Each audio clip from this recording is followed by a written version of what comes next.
Well, while we're checking that, welcome everyone to our lunchtime talk series that we've featured every week in September. It's become sort of our custom to invite you to kind of imagine that we're not sitting in a Zoom room. I don't know about you, but I'm exhausted of all these Zooms. But the benefit to all of these Zooms is that we do get to have access to people who we wouldn't always have access to otherwise. So imagine that we're all together. We're just having a quick conversation over lunch. Over this lunch with colleagues, we've enjoyed having really intimate conversations about big ideas that can shape the work that we care about so much. Our topic for today focuses on something that's really difficult for a lot of our members, and that's how do we have impact in STEM education with rural students? I'm looking at some data here that Sue provided that says that rural areas in the United States consist of approximately 97% of the United States land area, and an estimated 60 million people, or 1 in 5 residents, live in rural America. So how can we get the resources, the personnel, and the equipment needed to do the really high quality STEM work that we all want with students who may live an hour's bus ride away from their school? What's the secret sauce to the really incredible work that we see across the SLE COP in rural areas? And here with us today, we have someone who's done really extensive research on connecting students in remote areas with high quality STEM experiences. Dr. Sue Allen, I almost called you Dr. STEM Allen. Dr. Allen has particular expertise in how people learn in informal or out of school settings. And she'll talk about some of the ways that we can support this kind of learning in rural areas. Dr. Allen is a senior research scientist at the Maine Mathematics and Science Alliance, where she's been since the August of 2013. She received her PhD in math and science education from the University of California, Berkeley, and served as director of visitor research and evaluation at the Exploratorium, one of my favorite science centers in San Francisco, where she spent 15 years studying learning on the museum floor. In 2010, she led the Advancing Informal Science program at the National Science Foundation, and she currently heads up a project to provide virtual professional development to after-school providers around the nation using peer coaching and video-based reflective activities. Dr. Allen, we're so excited to have you here with us today. Thanks so much, Jeremy. Thank you, everybody. Great to be here. I also would just like to introduce my colleague, Tom Keller, sitting next to me. And Dr. Keller is an expert in STEM education nationally, but particularly in rural places. He's been here in Maine and in a leadership role for a long time. So he can also address any questions you might have about the school, the formal side of learning. My expertise is more in the informal, out of school learning, and that's what I'm going to talk about mostly today. Well, we're so excited to have both of you with us. I think Lauren's going to pop up some slides for us, and we're going to talk through a little bit of a presentation. Again, don't forget, as Dr. Allen is talking, to go ahead and use that Q&A tool or the chat tool and let us know what you're thinking, what's resonating with you, and what questions you might have. Dr. Allen? Thank you. And I'll also say at the end of my last slide is how to contact me and how to get all the information that I'm sharing if you want to know more. So don't feel like you have to take copious notes. I'm very happy to send you the PowerPoint directly if you really would like it. So no need to do that. So thanks. So the first thing I wanted to just share was very briefly, this is not the main focus of what I'm going to say today, but I did just want to say, you know, NSF funded a conference a few years ago that brought together people who were doing programs in informal learning in rural settings. And there's a really nice report on the website, on our MMSA website about that. And I wanted to share just 4 key findings for those who didn't manage to attend and haven't read the report. Just some things to know if you are working in rural settings and doing informal STEM programs. One is there are so many different definitions of rural, even within government agencies. I believe the state of Arizona has 200 definitions in its government agencies. So it's a really difficult thing to define, and there is no single definition, and people self-identify in different ways. So it's also really important to know when you're working in communities, how do the people that you're working with really self-identify, and what terms do they want to be using? Second was just to know, and maybe you already know this, but building support for new programs and new initiatives can take years. That's true in any community, but especially in rural communities where you are perceived as from away. A third thing is just, it had never occurred to me, but for a lot of folks living in rural places, when we say, hey, come and do a STEM career to the youth living in those places, it may be seen as a very stressful thing because often a STEM career requires youth to leave their home community, maybe temporarily to go to university or college, or maybe permanently. And that can be a source of great stress to them as well as their parents and their community. So just something to bear in mind is that this is not a value neutral statement. Why don't you take a STEM career on?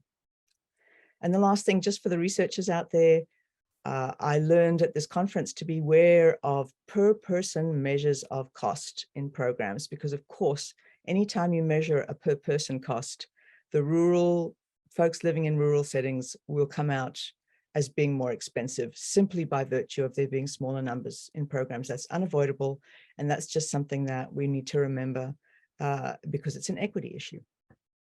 Okay, so that was a really fast track fly through the conference.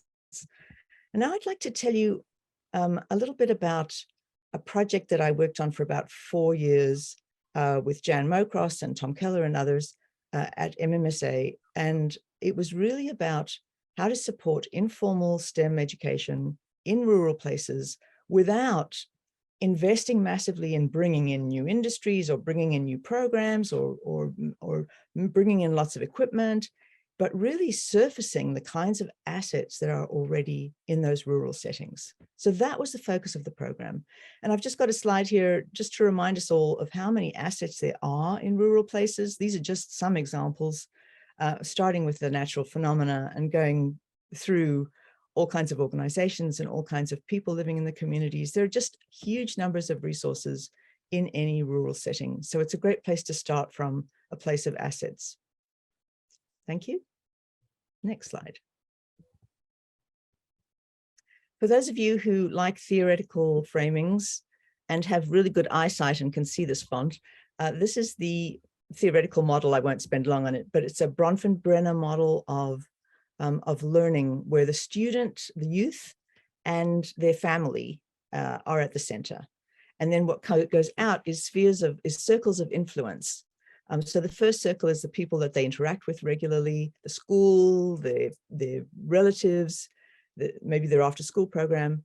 And then the next sphere, the next circle out is we put things that they don't directly contact, but they could in principle if they knew more about them. And this is one of the issues that comes up a lot in the rural places. We learned that there are pockets of great STEM activities and organizations, but often they don't know about each other. And often the folks living there don't know about them. So our idea was to take these things from being outside the immediate knowledge of families and to try to bring them into more familiarity so that people would know that's all the programs and the assets that exist in their community. So in order to do this, what we did was a rather unusual thing. And this is what NSF funded us to do, is we hired professional people to do this work, to say that they are, it's often called brokering. You may have heard that term. The idea of brokering is that you have someone who helps make those connections between youth and families and STEM resources and assets in the community. So that brokering work, you can also think of it as building STEM capital, if you like that framing. That work is often done sort of on the side by teachers or parents or families who know how to do it. But we said, let's really invest in folks and give them the training and support that they need to be professional STEM brokers in their community. And we didn't want to call these people brokers. We wanted to call them something that was less intimidating and less elite. So we called them STEM guides. And we hired a number of STEM guides in 5 different hubs, STEM hubs across our state in low-income areas. So this is just a summary of the roles, extending their trust. So it was a big thing that they knew they were folks from the community who knew the youth, who knew the teachers, who knew a lot of the folks living there and were trusted. And in the work that they did over 3 years, they tried to extend that trust and get to know more people and more organizations.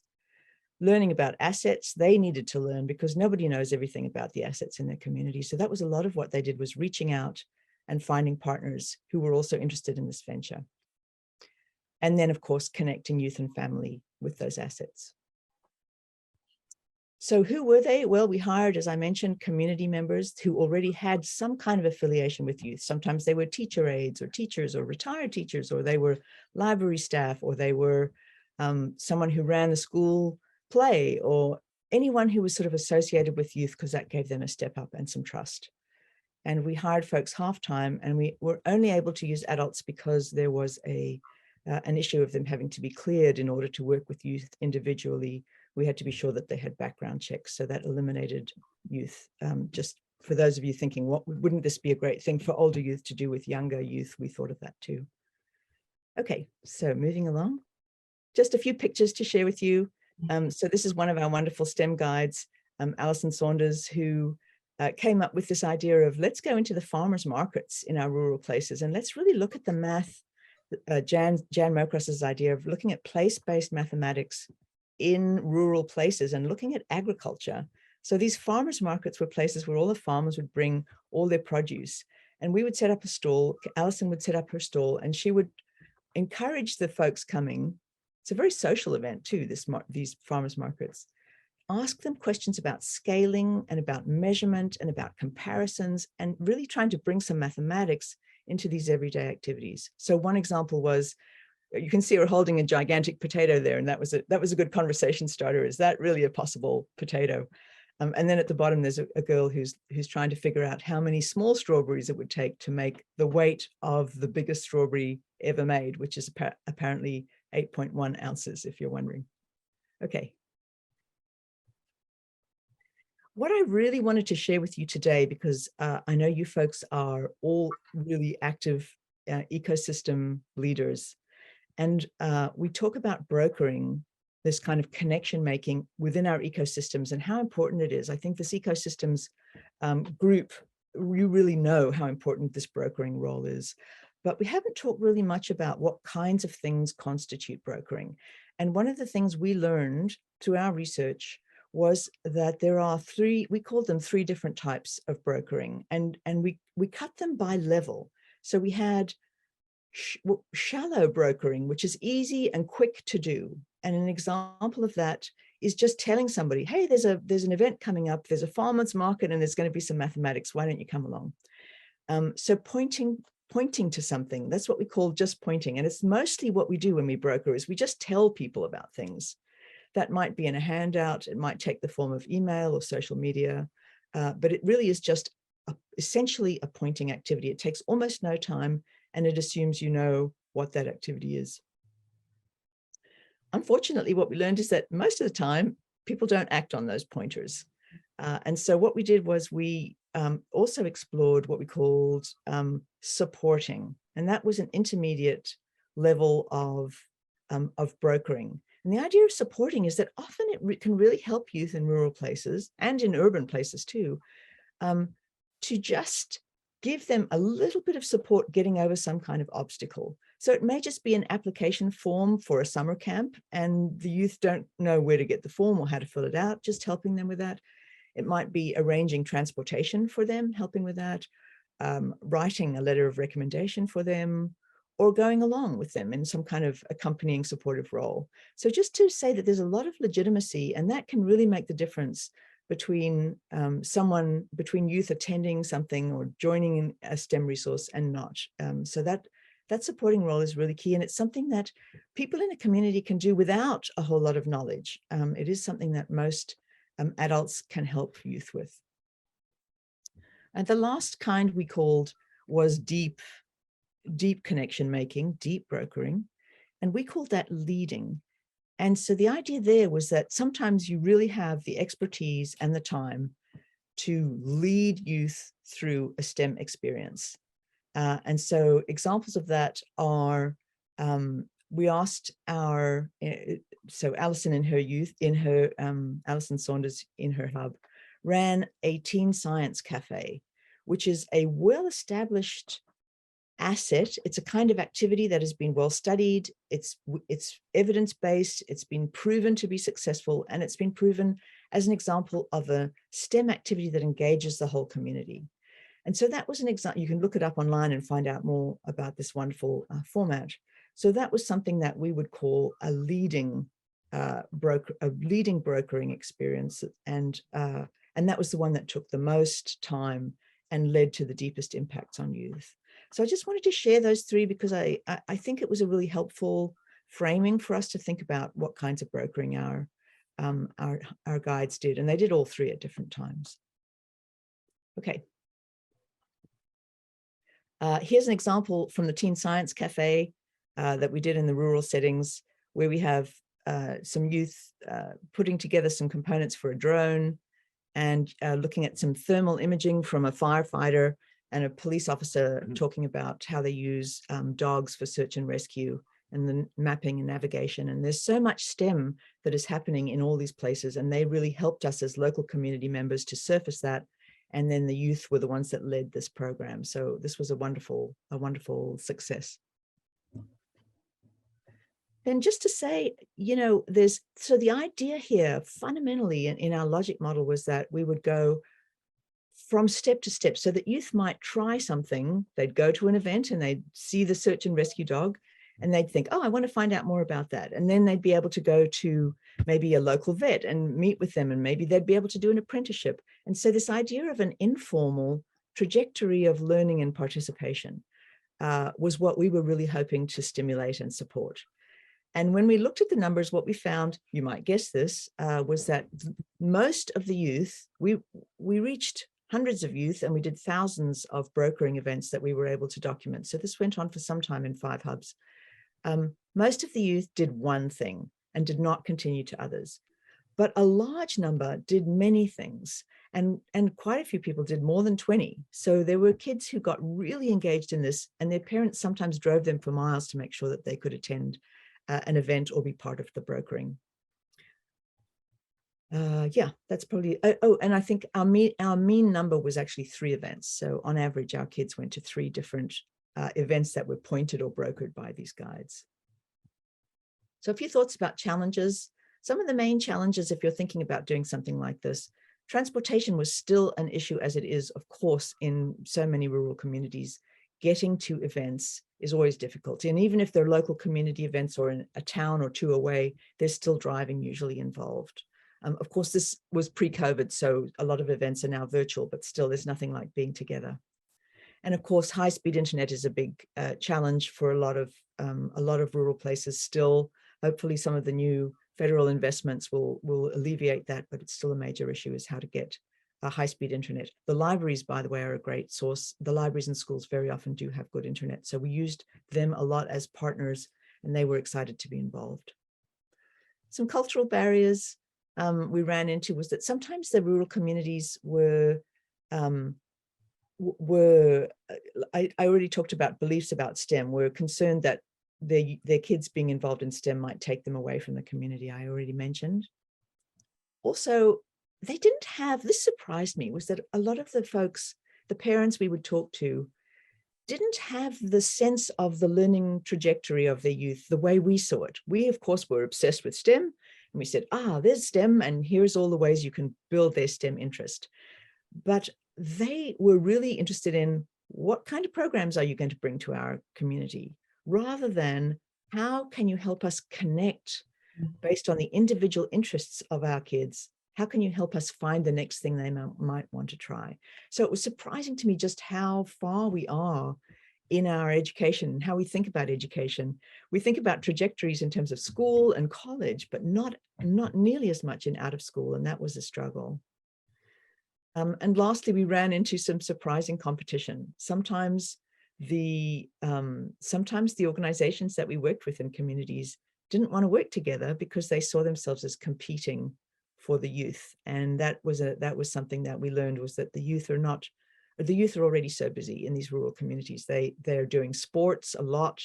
They're doing after school events. They're learning to drive. They're doing childcare for younger siblings. They're doing employment of various kinds. And so there is really a pressure on them to be doing lots of things other than STEM. And we had to learn how to integrate and how to accept that.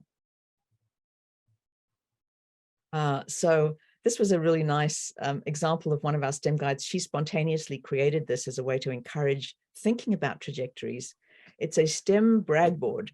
And so she would ask her youth to come in and put on stickies things that they had done in their everyday lives that were related to STEM, and to start building trajectories themselves and see their progress as they explored different areas. I think I might even just read a couple of quotes. We're nearly at the end of my presentation here, so there will be time for questions. But I also just wanted to share, yes, we love the brag board too. I just wanted to share a couple of quotes because I focused on some of the challenges, but here's a few quotes from the STEM guides about looking back, reflecting on their experience. Most rewarding was finding and increasing the resources my area has for STEM, which was mostly me learning about resources and then distributing them to people here. Another person, nothing was easy, but it was very rewarding, seeing the connections that the students are making and providing opportunities at 5th, 6th, and 7th grade that is not sports. It's something different that wasn't there before. A third person says, I think we have had an impact on some students who feel like they don't fit in anywhere. This has provided a community for them where it's okay to geek out a little and have conversations that in most circumstances you wouldn't have with other teenagers. Parents have said this is the best opportunity because their kid is shy or doesn't participate much. Some kids don't have stable adults in their lives. So it's just having pizza and a safe place to hang out. It's the basics, food and shelter and someone who cares. And I will also add that some of these STEM guides have gone on to stay in their communities and continue being seen as very powerful supports and STEM guides for well beyond when we could pay them. And the last one I really love, we had a huge culture change, which was my objective, to have academics be something kids want to do, that they excel at and have pride in. For example, during this year's high school assembly, we gave out awards for STEM-related things kids had done. Kids at the main science fair or the science festival, not only awards for sports, but also academic acknowledgement of STEM-related events. So I just wanted to share that as an example of the impacts that our program had, and it was wonderful to see some of that. Let's see. So some recommendations that I'll just end with was, since we obviously can't go on paying STEM guides, is there a way that one might look to other folks who are already existing in the community and already salaried and already connected with youth and try to give them a little bit more support in identifying themselves as brokers, as STEM guides, and supporting them to do that as a legitimate activity. So it could be teachers, youth development leaders, 4-H leaders, anyone who's really interested in that idea. One of the things that they have to have is a flexible mind and a willingness to reach out to other people. They need to be social, and they need to have a sort of a community organizing or entrepreneurial mindset and not be shy like me. I'm always shy to reach out to people and ask for things. You don't want that kind of person to be a STEM guide. And even if they are kind of shy, they can at least do the pointing and supporting, which are also key aspects of the brokering role. And of course, you guys as ecosystems, you guys have all kinds of other sectors that you're working with, the business sector, the schools, colleges, and so on, who can also play this kind of role and support this kind of role as you think about working in rural communities. So that's my last thought. I do have, I'll just end with the connections. If you want to see the reports, those are the 2 sites on the MMSA website. And if you want to contact me directly, my first name is Sue, my last name is Allen, and that's my email address. And I'm happy to talk to you or share my slides. So thanks so much for being here. And I enjoyed talking with you all. Well, Sue, thank you so much for that. We're going to go ahead and take the deck down, but we'll make sure to put all of those links in the follow-up email. You don't know this yet, Sue, so I'm about to put you on the spot. But we'll have time for 1 or 2 questions. So what I'd like to do is have Xanne send the rest of those questions to you to answer, and we'll include those in the follow-up as well. I'm hoping Maya is here with us and can ask her question before we close. Maya, Sure. Maya? Yeah, hopefully folks can hear me. My question is about digital access shifting the nature of the brokering a bit more and expanding access to that. So I wrote in the Q&A thinking about connections that could be brokered via social media, gaming, and virtual communities to help kind of expand or expand that role of connecting in rural communities. So I'm sure you can see the formal question in the chat, but that was my question. How do we see the digital space changing the nature of these relationships a little bit? Thanks, Maya. Dr. Allen? Yeah, what a great question. I think that's exactly what we're hoping for, is that will really enhance this kind of brokering. One of the things we learned from COVID was that if one is not really careful, the inequities in our systems actually get exacerbated by the shift to virtual learning. So we have to be really careful about how we do that in a way that we're not making things inequitable. But I'm hopeful that will be something that continues to grow. We already started with it in this year, but this is now 3 or 4 years ago. So I think the future is looking very bright. Did you want to add anything, Tom? Yeah, just let me say, access to internet is crucial here in rural areas, and our university, and probably universities in your state, have mapped the various sites where they have free access. So whether they're outreach centers for universities or even McDonald's or the local library, but somewhere there should be a resource that you can get to a family. And it isn't really fair that they have to drive and sit in the car and do their homework, but if that's the only way they can get the internet, that's where we are. Well, thank you both. And I'm going to try to sneak one last question in, so we're going to do a speed round. Lisa, are you there with us? Yes, sir. I will speak quickly. Okay, great. Thank you, doctors. So do you use any type of assessment or crosswalking of STEM-related careers to show pathways? You had mentioned people try to figure out, how does this benefit them?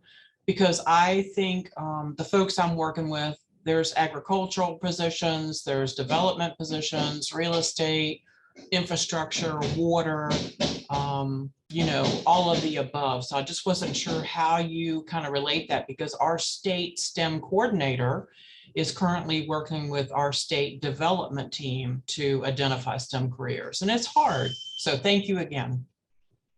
Thank you so much for that question. And I'm going to ask you to talk about ECS for a minute too. One of the things that we learned doing this is that there is so much STEM that's happening in so many of these careers that folks are already doing in these rural settings, that they don't have to leave, that there are, farmers are using all kinds of mathematics all the time, and everyone is using technology. And so being able to make those connections, I think, is an area of great growth. One of the, did you want to speak to the, no? Well, so one of the other projects that actually Dr. Keller led up was looking at computational thinking in rural settings, and engaged the youth in making videos of interviews that they did with auto mechanics and farmers and dental hygienists. And they learned about algorithms and about drones and about technology. So I think there's a huge opportunity for not just careers that are classified as STEM careers by the Department of Labor, but rural careers that kids aspire to that have strong STEM components in them. Thank you. That's phenomenal. Well, thanks. So, I think that the real key is early to rise, early to the sack, whenever we're talking about country boys and girls. So I really, Dr. Allen, I so appreciate you spending some time with us today. This has been the final session in our Lunchtime Talk series that we featured each week in September as we headed back to school. Thank you, Dr. Sue Allen and the Maine Mathematics and Science Alliance for sharing your expertise on this topic and helping us get better at successfully reaching rural students with robust STEM experiences. Many of you contributed to our CHIPS and Science Act RFI. As you may have heard, we're preparing a briefing book for partners of all stripes based on the information you and others shared about what's going on in the field of STEM education today. Please be sure to attend the presentation of that briefing book on October 28th.